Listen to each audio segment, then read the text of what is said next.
जय गुरु जी संगत जी, सारी संगत को मेरा प्रणाम।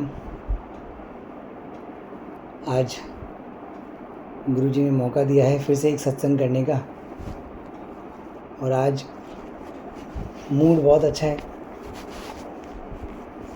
क्योंकि आज सत्संग शुरू करने से पहले ही गुरु जी ने अभी जो हम लोग घर पे सत्संग, जो डेली सत्संग जो घर पे करते हैं, उस सत्संग में बैठा था तो वहाँ पे गुरु जी ने पहले ही एक समझ, एक सोच दी अंदर कि ये सत्संग तो बोलना है। तो आज जो समझ, जो सोच गुरु जी ने दी है, उसके अनुसार मैं आपके सामने आज वो सत्संग बोलूँगा और बिना दिमाग लगाए बोलूँगा, और कोशिश करूँगा कि एग्जैक्टली वो बता पाऊँ जो हुआ। बाकी सब अपने गुरु महाराज की मर्ज़ी। और आपसे मेरी एक रिक्वेस्ट है कि जब आप इस सत्संग को सुनो, मेरी दिल से रिक्वेस्ट है, जब आप इस सत्संग को सुनो तो साइलेंस में सुनना, शांति से सुनना, क्योंकि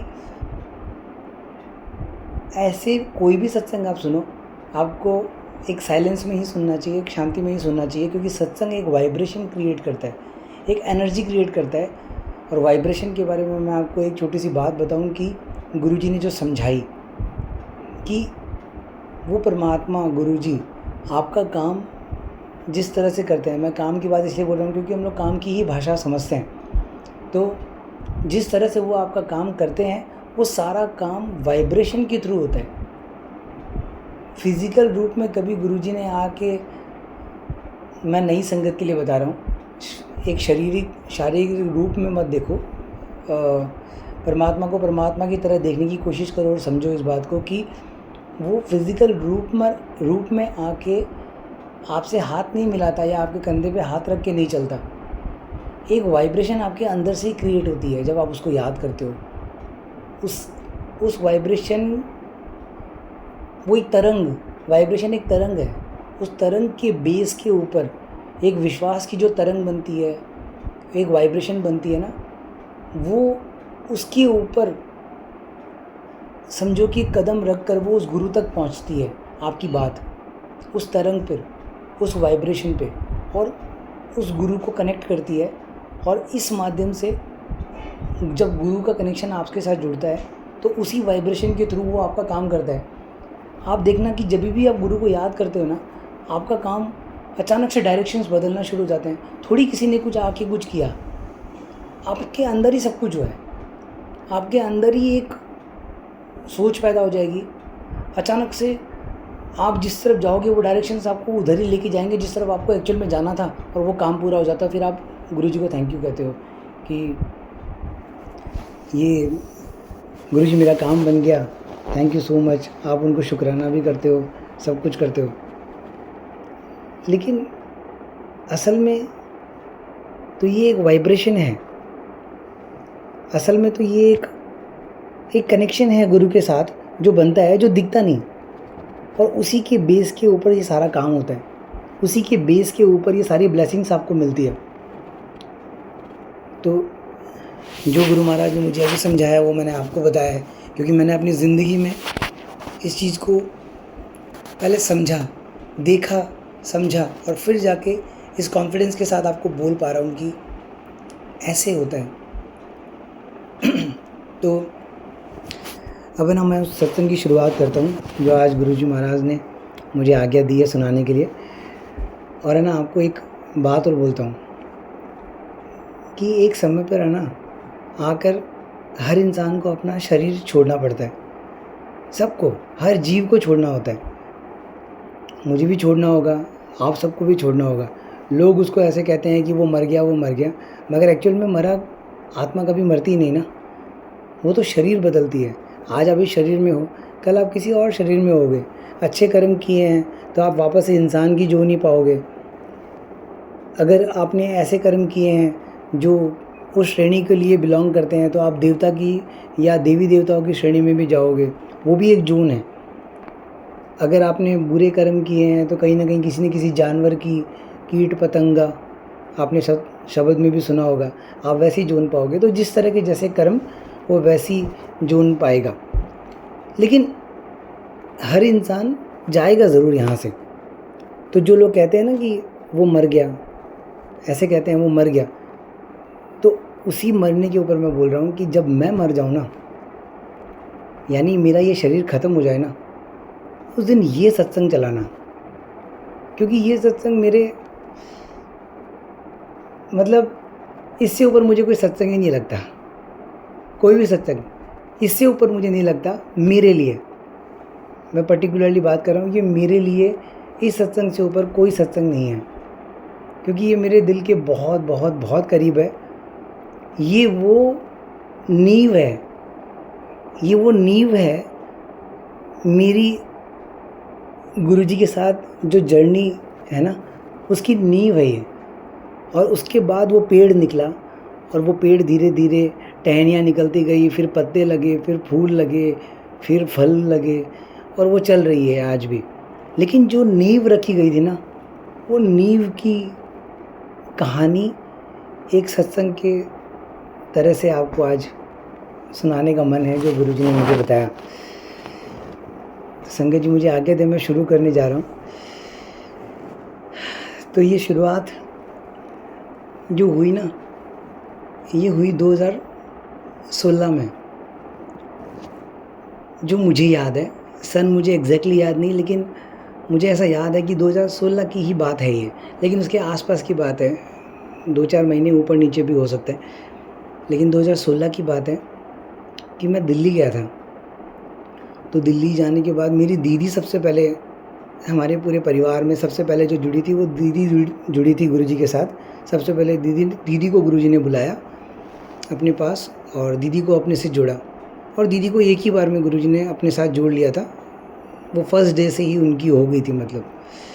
और उसके बाद जब एक इंसान को, जैसे आपको भी समझ आया होगा गुरुजी के बारे में, तो फिर हमारी कोशिश हमेशा यही रहती है कि हम कैसे भी करके और संगत को कैसे गुरुजी से जोड़ें। जो इंसान इस बात को समझ गया ना, वो हमेशा यही कोशिश करता है कि वो कैसे गुरुजी से बाकी संगत को भी जोड़े। मैं भी ये सत्संग क्यों कर रहा हूँ, ताकि और लोग भी जुड़ो। जो मुझे समझ आ गया वो आपको भी समझ आ जाए। तो यही कोशिश दीदी की भी थी, लेकिन दीदी सब लोगों को जोड़ नहीं पा रही थी। मगर जब जिसका समय आता है, गुरु उसको तभी अपने पास बुलाता है और तभी वो उसको जोड़ता है अपने साथ। तो इसको ऐसा कहना सही होगा कि वो एक समय आ गया था। तो मैं दिल्ली गया, तो दीदी के घर पे ही था। तो वहाँ ऐसा एक प्रोग्राम बन गया।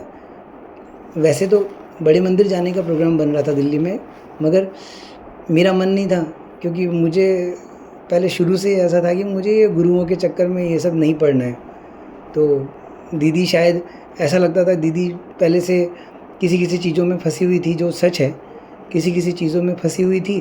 तो मुझे लगा शायद इस वजह से हम लोगों को हो ही जाता है ना, हम लोग फंसे हुए होते हैं, तो कोई भी हम लोग को थोड़ा सा भी रास्ता दिखाते तो हम लोग उसके ऊपर ही बस सब कुछ छोड़ देते हैं, और ऐसा लगता है। तो मुझे लगा ये दीदी भी वैसे ही फंस गई है और मुझे कहीं नहीं फंसना है। मेरा सब कुछ ठीक चल रहा है, मुझे ऐसा कुछ नहीं करना है। और दीदी मुझे बार बार बोलती, लेकिन लास्ट में फिर दीदी ने बोलना बंद कर दिया, क्योंकि दीदी को लगा कि ये लोग तो मुझसे कट रहे हैं, फिर बाद में जाके ये लोग मुझे इग्नोर करना शुरू कर देंगे। तो जैसे भी दीदी को लगा हो, लेकिन मुझे समझ आ गया कि दीदी को समझ आ गया कि हम लोग इंटरेस्ट नहीं ले रहे हैं। तो उन्होंने बोलना फिर बंद कर दिया। तो हम लोगों का प्रोग्राम बना कि दिल्ली में एक चौकी ढाणी जो जयपुर में है, वैसी दिल्ली में भी एक बनी है, तो चलो वहाँ जाएंगे, वहाँ जाके खाना खा के आएंगे। ये बात है शाम को 6-6:30 बजे के आसपास की। और हम लोग जब निकले हम लोग घर से, ये बात उस समय की 6-6:30 बजे के आसपास की बात है। दोपहर से प्रोग्राम बना और शाम को जाके हम लोग निकल गए। 6-6:30 बजे हम लोग गाड़ी में निकले। तो जो जीजाजी थे वो गाड़ी चला रहे थे, दीदी, मैं और दीदी की बेटी हम लोग पीछे बैठे थे। शुभम जो दीदी का बेटा है वो आगे बैठा था। हम लोग 5 जन एक गाड़ी में बैठे थे और हम लोग अब दिल्ली में निकले। और दिल्ली का ट्रैफिक जाम तो आपको पता है, दिल्ली का ट्रैफिक जाम ने हमारी अच्छे से मरम्मत करवा दी। और चौकी ढाणी तो बहुत दूर की बात है, चौकी ढाणी दिल्ली के एक आउटर एरिया में है, लेकिन हम लोग दिल्ली के जो घर से निकले और दिल्ली का जो मेन एरिया है ना, उसको भी 2 घंटे में पार नहीं कर पाए, इतना ट्रैफिक जाम। और उसके बाद में हम लोगों को ऐसा एहसास हुआ कि रात को 8:30 के आसपास समय हो गया था, जब हम लोग को ये समझ आया कि अगर यहाँ से अब हम लोग चौकीडानी जाते हैं तो मान लो कि यहाँ से 1.5-2 घंटे और लगेंगे। 10:30 बजे वहाँ पहुँचे, खाना खाया, 1 घंटा भी मिनिमम पकड़ो तो 11:30-12 बजे अगर वहाँ से निकलते हैं, 2 घंटे वापस आने में लगेंगे घर तक, क्योंकि 2 घंटे का टोटल डिस्टेंस था। तो हम लोग रात को 2 बजे जाके हम लोग पहुँचेंगे और अगले दिन मुझे वापस अपने घर आना था, गुवाहाटी आना था। तो उस समय 8:30 बज रही थी और हम लोग जाम में थे और ट्रैफिक जाम में, और अचानक से बस सब लोगों के अंदर गुरु महाराज की करनी को देखो। आप सिर्फ गुरु महाराज की करनी को देखना, आप मत देखना मैंने क्या किया, आप मत देखना किसी और ने क्या किया, आप सिर्फ ये देखना कि कैसे गुरु महाराज ने एक ऐसी लीला रची कि वो कैसे घुमा के उस चीज़ को वहाँ तक लेके आते हैं, क्योंकि उनको ये पता था कि ये बंदा आएगा नहीं ऐसे, तो मुझे बुलाने के लिए, क्योंकि समय आ जाता है तो वो बुलाते हैं। इसमें ना मेरे कोई कर्म की बात ना कुछ, वो तो उस परमात्मा की अपनी मर्ज़ी है, वो जब चाहे जिसको चाहे जैसे चाहे वो बुलाता है। तो 8:30 बज रहे थे और हम लोग ट्रैफिक जाम के अंदर, तो अचानक से ये सीन मैंने सब लोगों को बताई कि ऐसा ऐसा होने वाला है, रात को 2 बजे पहुँचेंगे। तो सबका मूड बन गया कि नहीं यार नहीं जाएंगे। तो बोला कि नहीं जाएंगे तो क्या करें। इतना में दीदी ने बोला, या मानो कि दीदी ने ही बोला, मुझे याद नहीं, बोला कि यहाँ से इस तरफ ले लो और लेफ़्ट साइड ले लो, जो एक ओवरब्रिज बनी हुई है इधर से ले लो। एक काम करते बड़े मंदिर चलते हैं, वहीं से फिर लंगर प्रसाद वगैरह करके हम लोग घर आ जाएंगे। मुझे लगा चलो खाना खाना है ठीक है, अब लंगर प्रसाद वहाँ कर लेंगे, चलते हैं। तो हम लोग उधर चले गए। अब वहाँ पहुँचे और पहुँचने के बाद हम लोग अंदर गए, तो उस समय फ्रंट गेट से एंट्री नहीं होती थी, या होती थी मुझे याद नहीं, लेकिन हम लोग फ्रंट गेट से नहीं घुसे। मतलब हम लोग जो अगर आप बड़े मंदिर गए हो ना, तो बड़े मंदिर में जो फ्रंट साइड से सबसे पहले हम लोग, जब जो मेन गेट है जहाँ से हम लोग एंट्री करते हैं, उसके सामने से हम लोग जोड़े घर की तरफ चले जाते हैं अगर हम लोग सीधा जाएँ तो। लेकिन मानो कि अगर आप सीधे नहीं गए, आप जो राइट वाली जगह है, जो राइट वाली वॉल है ना जो बड़े मंदिर की, उस वॉल के नज़दीक से ऐसे जाते रहो तो पीछे का एक रास्ता है, जो जहाँ शिव जी की मूर्ति है उसके ठीक पीछे जो एक गेट है, उस गेट से हम लोगों ने एंट्री किया। वहाँ से उस समय एंट्री करवा रहे थे और उस समय संगत बहुत ज़्यादा ऐसे नहीं होती थी, मतलब जैसे आज होती है कि अब तो किसी को बिठाते ही नहीं, मतलब बहुत ज़्यादा देर तक जल्दी जल्दी सबको ऐसे भेज देते हैं। उस समय लेकिन इतना नहीं था, बहुत संगत होती थी, लेकिन फिर भी आपको समय मिलता था, 15 मिनट आधा घंटा ऐसे बैठने का समय आराम से मिलता था। तो हम लोग जैसे एंट्री किए तो शिव जी की जो मूर्ति की जो स्थापना जहाँ की हुई है, जहाँ पे एक फाउंटेन भी बना हुआ है, उस जगह उसके ठीक बगल में हम लोगों को वहाँ बिठाया। शाम इसलिए बोल रहा हूँ क्योंकि लगभग वो 9 बजे के आसपास का वो टाइम था। तो क्योंकि हम लोग पहुँच गए थे जल्दी, क्योंकि बगल में ही था बड़े मंदिर वहाँ से। तो हम लोग वहाँ पहुँचे, टाइम थोड़ा ऊपर नीचे मुझे एग्जैक्टली याद नहीं, लेकिन लगभग यही समय रहा उस समय। तो हम लोग वहाँ पहुँच गए।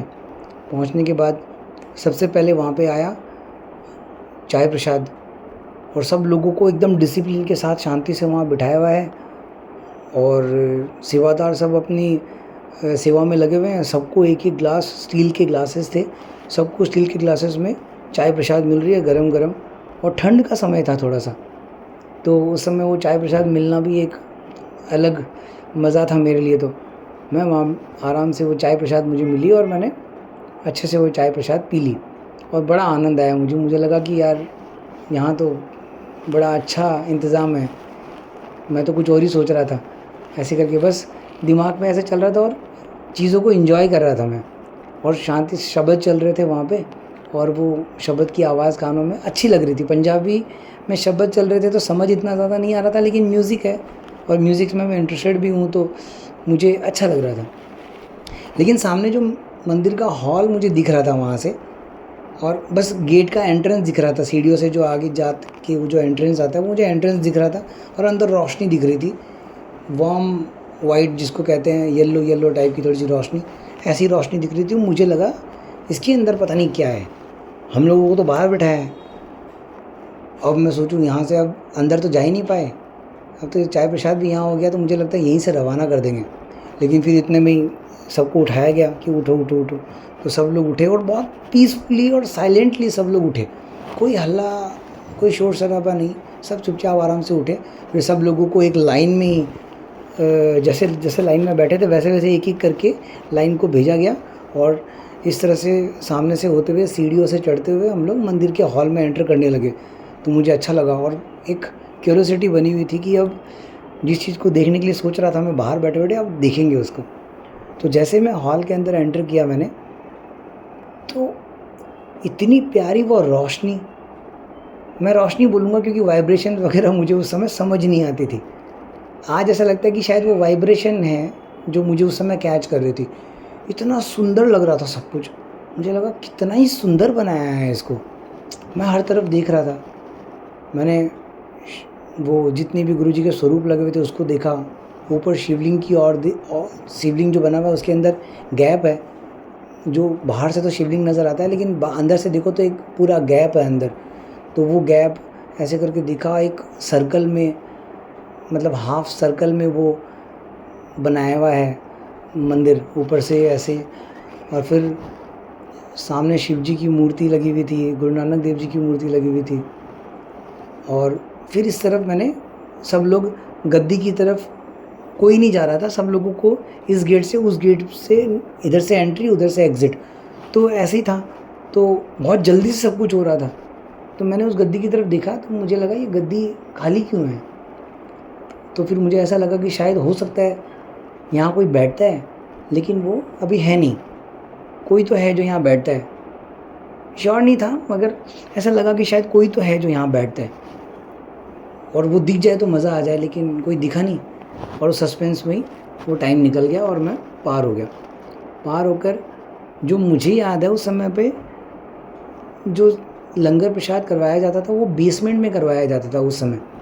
तो हम लोग बेसमेंट की ओर गए, तो हम लोगों को वहाँ पे जो जितने सेवादार थे उन्होंने, उस समय मुझे नहीं पता था ऐसा कोई नियम है कि 4-4 लोगों को एक साथ में बिठाया जाता है और लंगर प्रसाद कराया जाता है। दीदी मेरी किसी से बात कर नहीं रही है, वो सिर्फ रो रही है। मैं सोच रहा हूँ ये रो क्यों रही है। मेरी जो भांजी थी वो भी मुझसे बात नहीं करी, जीजा जी कहीं और चले गए, ऐसा सब अलग अलग हो गए, थोड़ा सा मतलब थोड़ा डिस्टेंस में हो गए। फिर जैसे जैसे सेवादार अंकल ने बोला वैसे वैसे सब लोग बैठ गए और लंगर प्रसाद करना शुरू कर दिया। मैं, मेरी दीदी, हम दोनों तो साथ बैठे थे और शायद मेरी जो भांजी है वो भी मेरे साथ ही थी, जीजा जी अलग थे, ऐसा हुआ। मतलब सब लोग, हम लोग साथ नहीं थे, इतना मुझे याद है। फिर हम लोग लंगर प्रसाद किया हम लोगों ने अच्छे से, दीदी उसमें भी चुप, सब लोग चुप। लेकिन मैंने देखा ठीक है भाई लंगर प्रसाद करो आराम से, अच्छा खाना मिल गया। तो मैंने लंगर प्रसाद करना शुरू किया, सब कुछ अच्छे से हो गया, पेट वेट भर गया। फिर हम लोग वहाँ से निकल के बाहर की ओर आ गए और ऐसा करते करते हम लोग बाहर आए और दीदी ने इतनी ज़्यादा बातचीत नहीं की हम लोगों से, और इस तरह से हम लोग लास्ट फाइनली घर पहुंच गए। लेकिन ये वो दिन था, ये वो दिन था जिस दिन उस गुरु महाराज ने, उस परमात्मा ने, उस अंतर्यामी ने, उस बेअंत स्वामी ने मुझे अपनी शरण में ले लिया था। मैं शरण इसलिए कहूँगा क्योंकि हम लोगों को ऐसा लगता है कि हम लोग कुछ करेंगे तो हम लोग को शरण में लेंगे, ऐसा होगा तो वैसा होगा, वैसा होगा तो ऐसा होगा।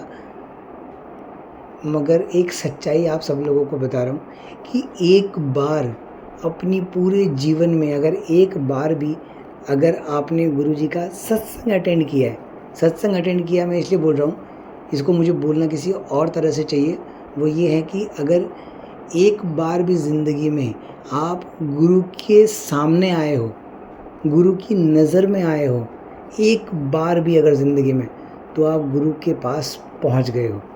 अब आपकी जर्नी है, आप गुरु और आपका अपना संबंध है। जितना आप अब गुरुमुख होके चल सको, मनमुख होके नहीं, अब जितना गुरुमुख होके आप चल सको उतने आगे आप पहुंचोगे। उतना ही आप गुरु के नज़दीक आ पाओगे, और जिसका एंड पॉइंट गुरु मिल जाना है, पूरी तरह से मिल जाना।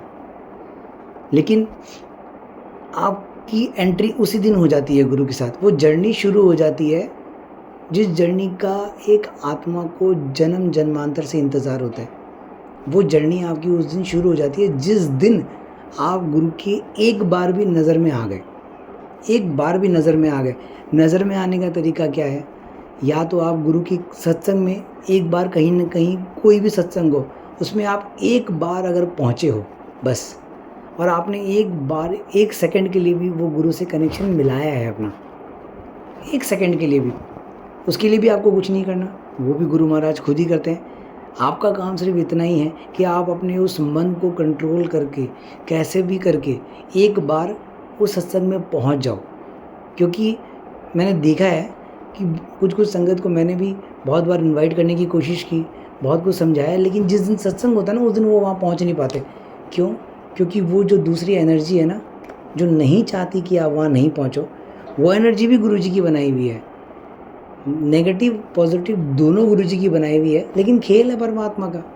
तो मैं उस खेल के आपको रूल्स बता रहा हूँ बस। तो जो नेगेटिव एनर्जी है ना, वो आपको नहीं पहुँचने देना चाहती। वो नहीं चाहती कि आप उस पॉजिटिव एनर्जी तक पहुँचो, क्योंकि एक बार जब पहुँच गए तो उसका खेल ख़त्म हो जाता है। उसका खेल ख़त्म हो जाता है, उसका काम आपके ऊपर नहीं चलता, उसका जोर नहीं चलता आपके ऊपर, क्योंकि आप गुरु के अंडर आ जाते हो। उसके बाद फिर गुरु का जोर चलता है आपके ऊपर, उस एनर्जी का जोर नहीं चलता। हाँ, अगर फिर भी आप मनमुख हो, आप गुरुमुख नहीं होना चाहते, गुरुजी समझा रहे हैं फिर भी आप नहीं चलना चाहते, जो आप गुरुजी आपको अंदर से ही समझाते हैं, सब कुछ आप ही के अंदर से समझाते हैं, आपको ही रास्ता दिखाते हैं, लेकिन फिर भी आप मनमुख होकर अगर आप काम, क्रोध, लोभ, मोह, अहंकार, इन सब चीज़ों से फंसकर उस तरफ चले जाते हो, तो फिर तो अपने कर्मों के अनुसार फिर से आप उसको भोगते हो। लेकिन वो जर्नी आपकी शुरू हो जाती है, ये पक्की बात है, और आप भी पक्की मान कर चलना। तो इस तरह से गुरु महाराज ने है ना मुझे अपने पास जगह दी, और उसके बाद जो जर्नी चली उसको शब्दों में बयां करना इम्पॉसिबल है, इम्पॉसिबल। मैं बयां करता भी नहीं सबके सामने ऐसे, लेकिन आप जो भी इस सत्संग को सुनोगे वो तो संगत ही है, क्योंकि एक संगत ही इतनी देर एक सत्संग को सुन पाएगी। नॉन संगत जो होगी, जो या नॉर्मल दुनियावी लोग होंगे, उसको ये सब एक नाटक जैसा लगेगा और वो इतनी देर तक सुन ही नहीं पाएगी। तो मेरी तो सेवा पूरी हो रही है। तो एक ये सत्संग है, और जो मैंने स्टार्टिंग में जो गुरु महाराज ने मुझे समझ दी थी और जो मेरे अंदर है, वो दूसरा सत्संग मैं आपको अब सुनाता हूँ। वो दूसरा सत्संग है कि एक है ना, आपने मानो कि आपने ना घर पे एक मंदिर बनाया, बहुत सुंदर मंदिर बनाया, जिस भी भगवान को आप पूजते हो सकता है कि आप में से कुछ ऐसे भी हैं जो गुरुजी को नहीं मानते, लेकिन सत्संग सुन रहे हैं क्योंकि किसी न किसी भगवान के रूप को तो मानते ही हो। चाहे आप बालाजी को मानते हो, कृष्ण भगवान को मानते हो, राम जी को मानते हो, जिसको भी मानते हो, अल्लाह को मानते हो, जीसस को मानते हो, जिसको भी मानते हो, मगर किसी न किसी रूप को तो मानते ही हो ना भगवान के, तभी आप ये सत्संग सुन पा रहे हो।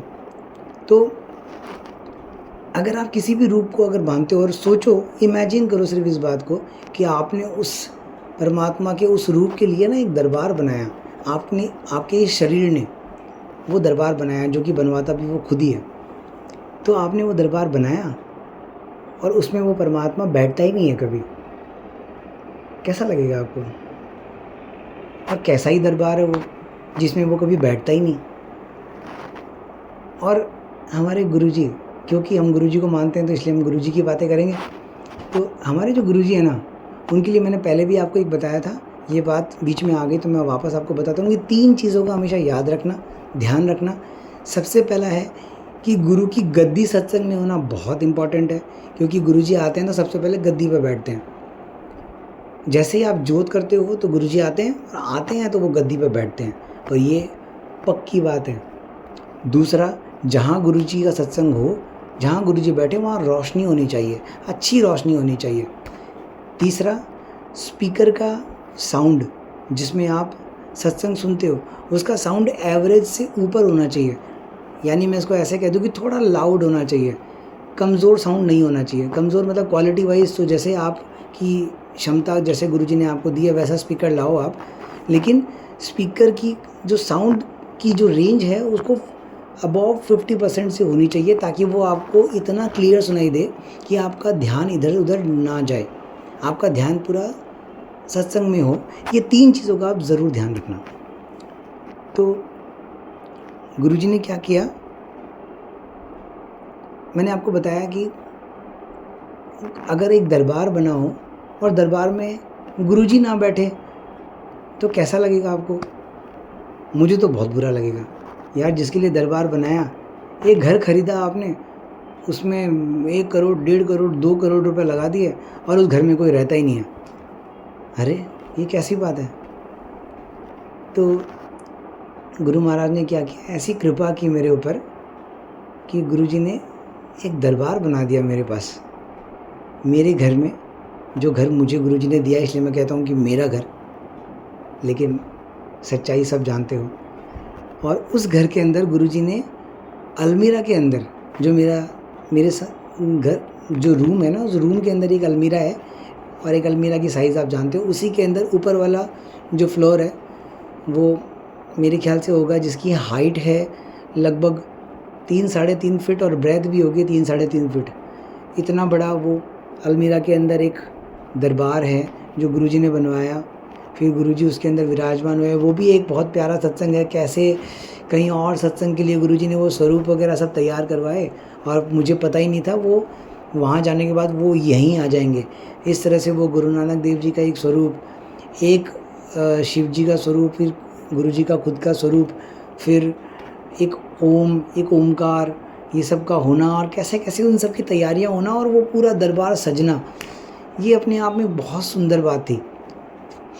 लेकिन वहाँ एक चीज़ की कमी थी, वो था कि गुरुजी के स्वरूप तो लग गए हैं, लेकिन अभी तक गुरुजी यहाँ विराजमान नहीं हैं। क्योंकि गुरुजी विराजमान कहाँ होंगे? कोई गद्दी तो होनी पड़ेगी। आप जाओगे किसी के घर पे और पूरा हॉल खाली है, कहाँ बैठोगे आप?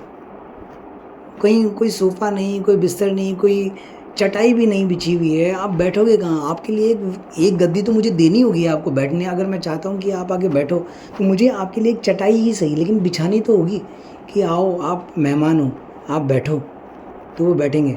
ये तो गुरु महाराज हैं, इनकी तो गद्दी होनी पड़ेगी, दरबार है उनका, उनकी गद्दी उनको होना ही होगा, तो वो वहाँ पे आके बैठेंगे। तो ये एक चीज़ की कमी उसके अंदर, और इस बात का मुझे एहसास नहीं, ये मैं आज जानता हूँ, मगर उस समय मुझे इस बात का एहसास नहीं। मुझे लगा दरबार बन गया मतलब कंप्लीट है, सब बढ़िया, सब अच्छा। लेकिन गुरु महाराज को पता है इन सब बातों के बारे में, वो तो आपके अंदर का प्यार देखते हैं।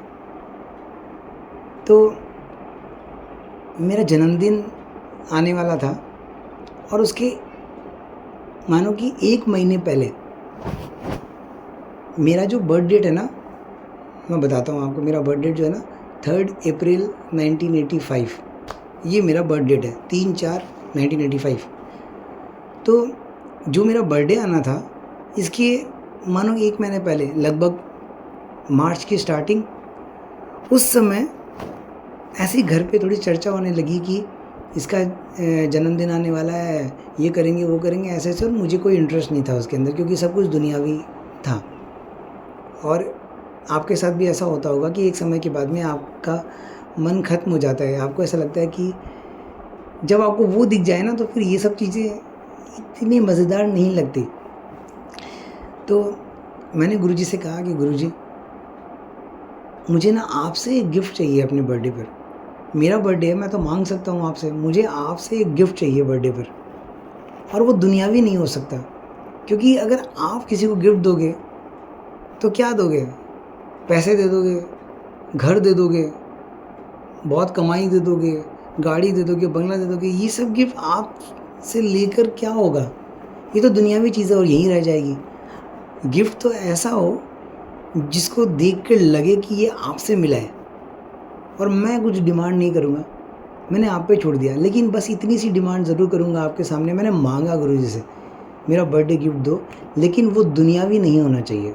बस उसको देख के ही लगे कि वो आपने दिया है।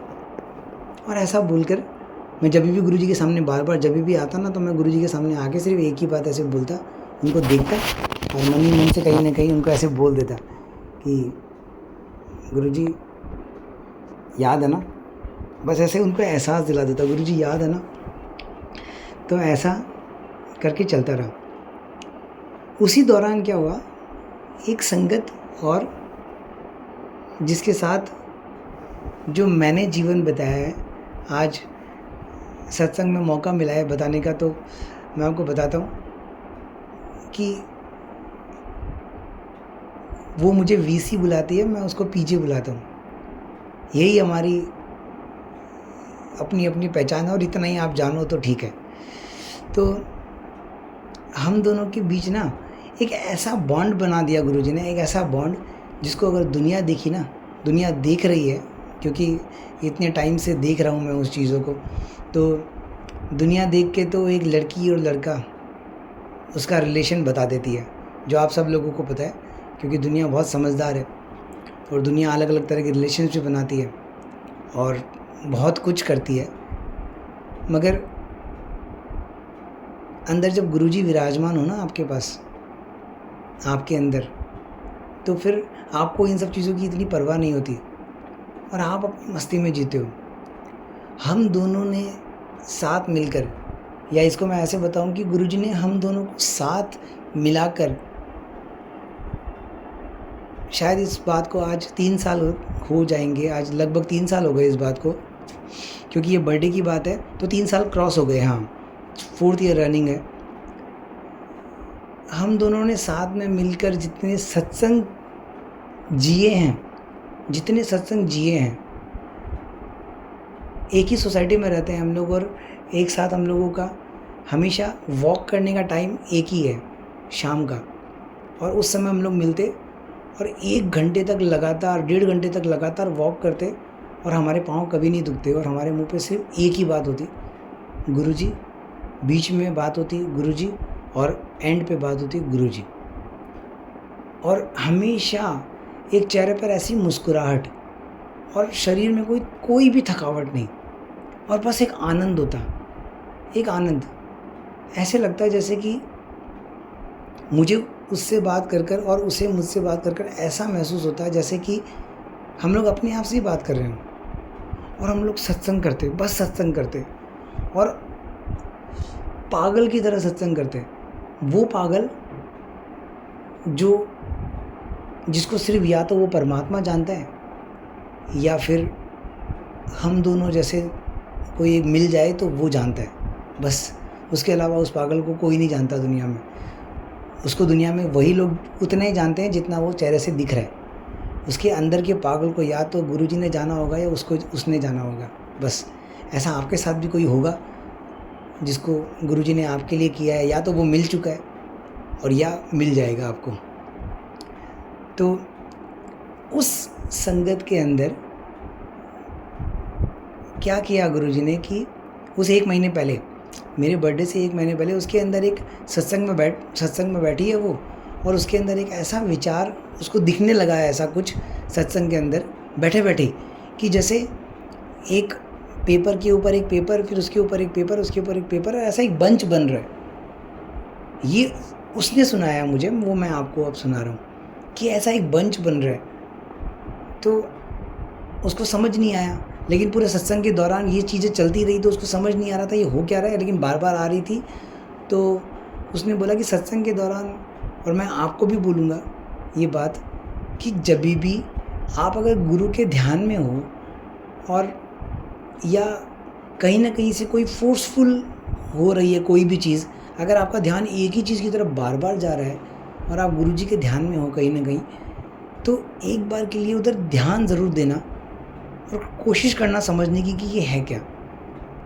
क्योंकि मैं फिर बता रहा हूँ कि गुरुजी एक वाइब्रेशन है, वो आपको इसी तरह से कुछ ना कुछ डायरेक्शन देने की कोशिश करते हैं, और बहुत फोर्सफुल बन जाती है वो चीज़ उस समय। ध्यान ज़रूर देना कि कुछ फोर्सफुल बन रहा है तो वो क्या है।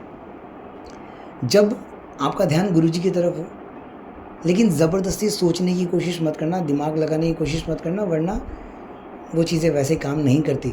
जब उसको करवाना होता है तो आपका ध्यान वो अपने आप उस तरफ लेके जाता है, अचानक से ऐसी चीज़ें होती है। तो उसके साथ ऐसा हुआ तो उसको समझ नहीं आया ये क्या है।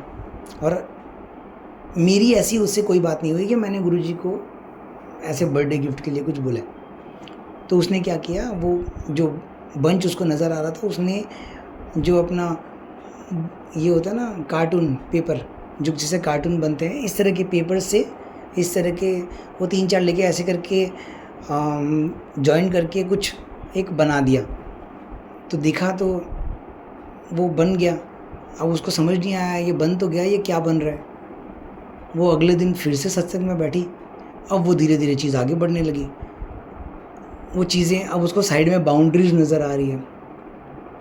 तो उसने सत्संग के अंदर, ये सब कुछ सत्संग के अंदर हो रहा है। अगले दिन वापस उसको सत्संग, उसको उसके साइड में बाउंड्रीज नज़र आ रही है।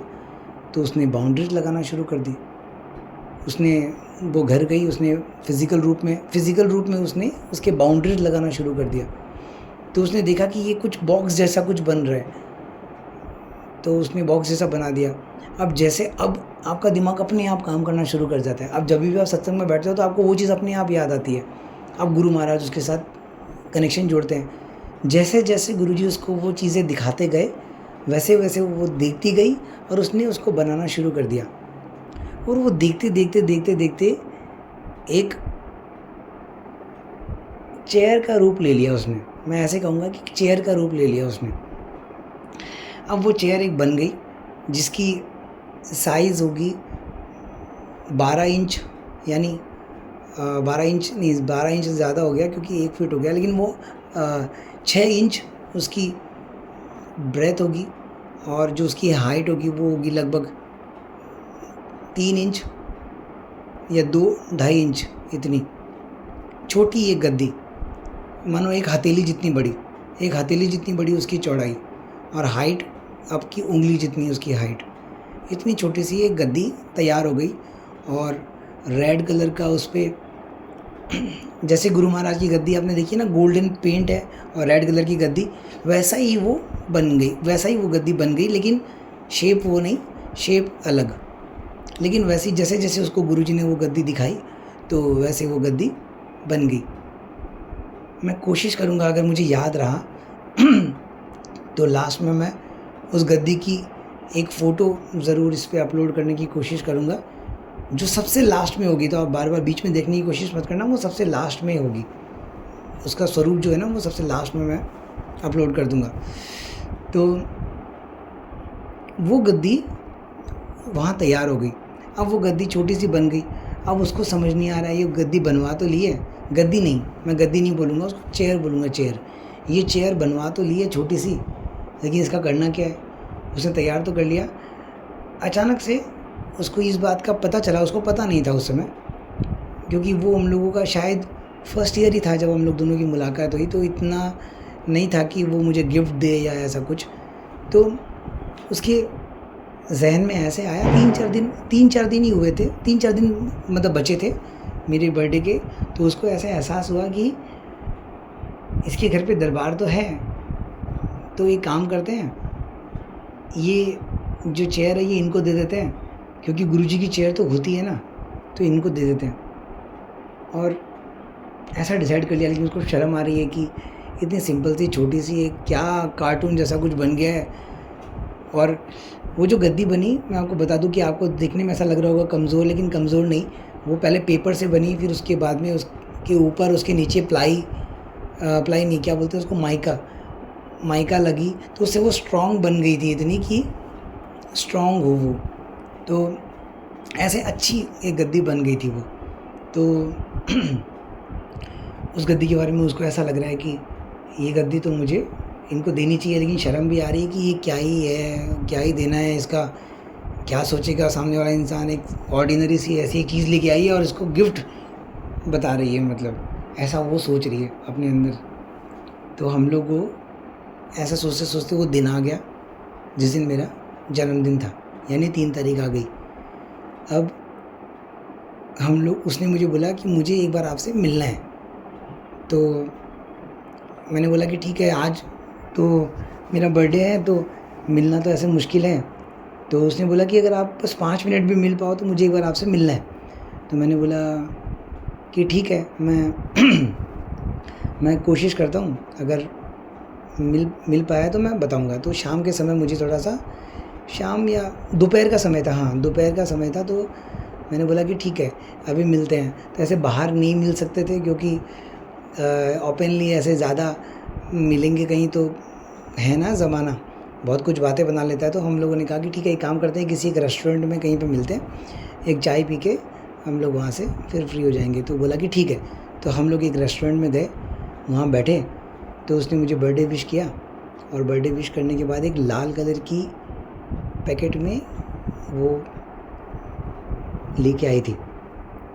तो उसने मुझे कहा कि मैं आपको ना एक बर्थडे गिफ्ट देना चाहती हूँ, लेकिन मुझे पता नहीं आपको कैसा लगेगा कैसा नहीं लगेगा, लेकिन जैसा भी आपको लगे आप बस अच्छा नहीं लगे तो छोड़ देना, कोई बात नहीं, लेकिन बस मुझे ये लगा कि आपको देना चाहिए तो मैंने बना दिया और मैं ले आई।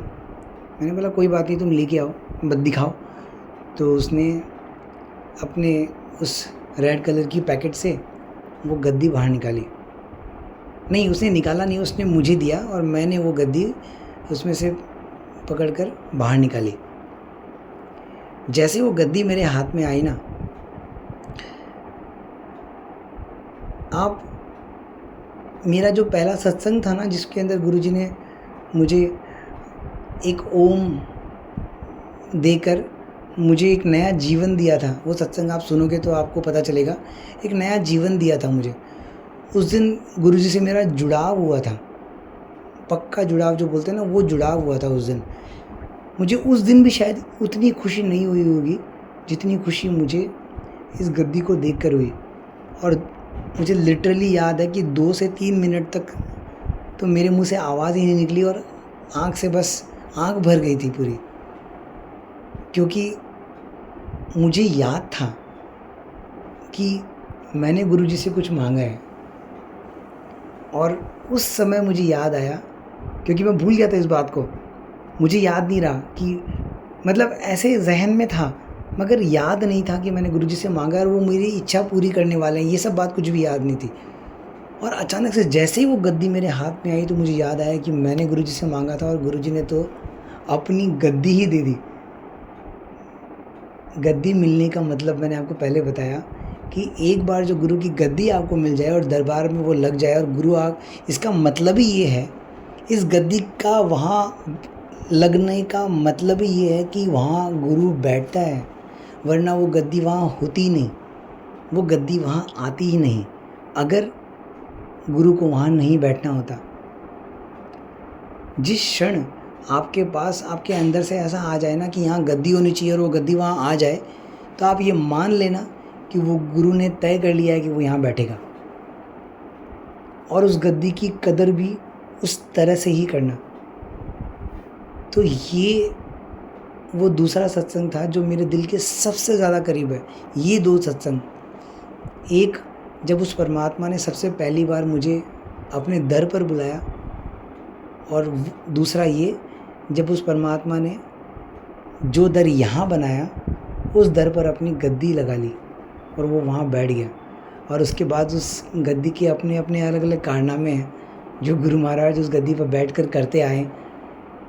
कभी अपने दुपट्टे से अपना मुंह ढक लेते, तो कभी जो एक ओम और एक ओमकार की एक गद्दी लगी हुई थी, जब मैं सुबह उठता तो उसमें से एक गद्दी गिरी हुई होती।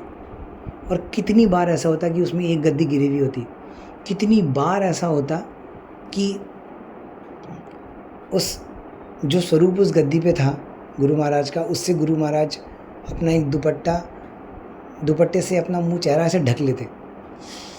मैं एक काम करूँगा, क्योंकि मुझे बस ऐसा लग रहा है कि ये आपको देखना ही चाहिए, मतलब ये पूरा वीडियो है एक मेरे पास। ये वीडियो भी उस संगत ने ही बनाया जिस संगत ने मुझे ये गद्दी दी, क्योंकि उसके पास वो सारी फ़ोटोज़ थी जो टाइम टू टाइम उस दरबार की हम लोग क्लिक करते आए, कैसे कैसे वो दरबार एक छोटे से एक अलमीरा से एक सुंदर दरबार बन गया।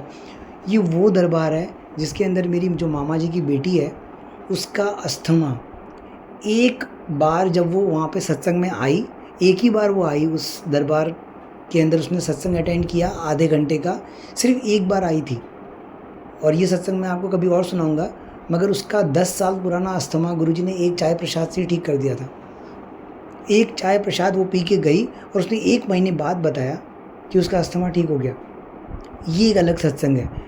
ये बस मैंने इसलिए सुना दिया क्योंकि गुरु महाराज ने मुझे याद दिलाया कि ये उस दरबार का सत्संग है, और कई सत्संग है उस दरबार के, लेकिन वो दरबार जो मुझे आज बड़े मंदिर से भी ज़्यादा प्यारा है, बड़े मंदिर से भी ज़्यादा प्यारा है वो दरबार। उसमें मेरे गुरु महाराज उस गद्दी पे विराजमान होते हैं, वो बैठते हैं, अलग अलग कारनामे करते हैं, और मैं बस उनके साथ जी रहा हूँ। तो ये 2 सत्संग बहुत बहुत बहुत प्यारे हैं। मैं आपको उस पूरे दरबार की और उस दरबार का कैसे वो दरबार शुरुआत से लेकर मानो कि आज तक की जो जर्नी है उस दरबार की, वो दिखाने की कोशिश करूँगा अलग अलग फ़ोटोज़ से।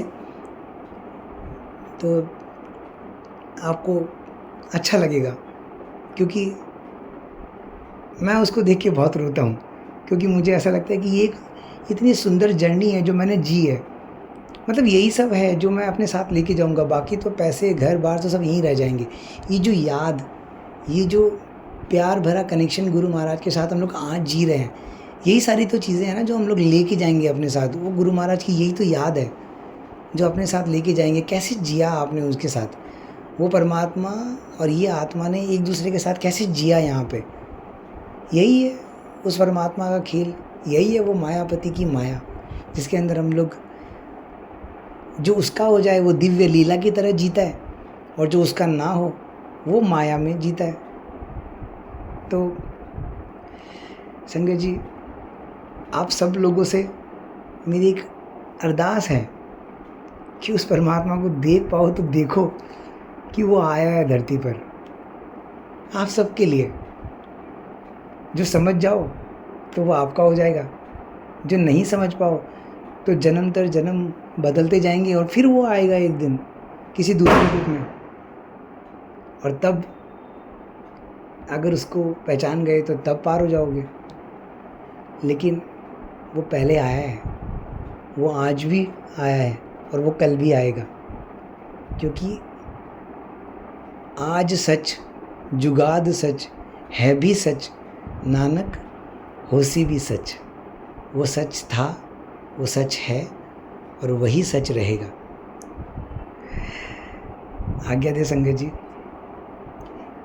अब आप अपना ध्यान अब उस वीडियो की ओर ले जाओ, क्योंकि मैं कोशिश करूँगा कि इस टाइम के अनुसार ही उसको रखूँ ताकि आप उसको देख पाओ। जय गुरु जी। बहुत बहुत बहुत शुक्राना गुरु जी। जय गुरु जी।